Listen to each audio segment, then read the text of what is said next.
De ce baromètre 2016, on retient 3 grosses tendances. La première, c'est la part des Français qui sont partis. Cette année, en 2016, 63%, plus 3 points par rapport à l'année dernière.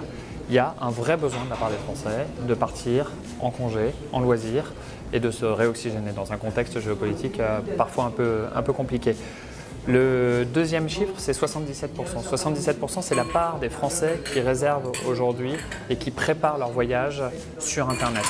C'est un chiffre qui est stable, mais si on regarde un peu plus à la loupe, on a 50% des Français qui aujourd'hui ont réservé en ligne. C'est un point de plus en 2016 qu'en 2015. Le troisième chiffre, c'est celui qui illustre l'évolution du mobile. 53% des Français ont préparé leur voyage sur le mobile en 2016. C'est un chiffre qui explose par rapport à 2015 et qui illustre une tendance très forte du « j'ai besoin d'avoir la portabilité, d'avoir mon mobile et de pouvoir réserver et préparer mon voyage tout au long de la journée, pas uniquement devant un ordinateur ».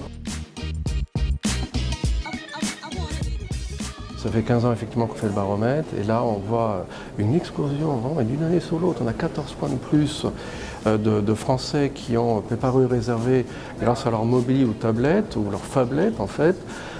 Donc ça c'est du jamais vu. Alors pourquoi d'une part, c'est l'équipement des Français évidemment dans ce type de device qui a explosé.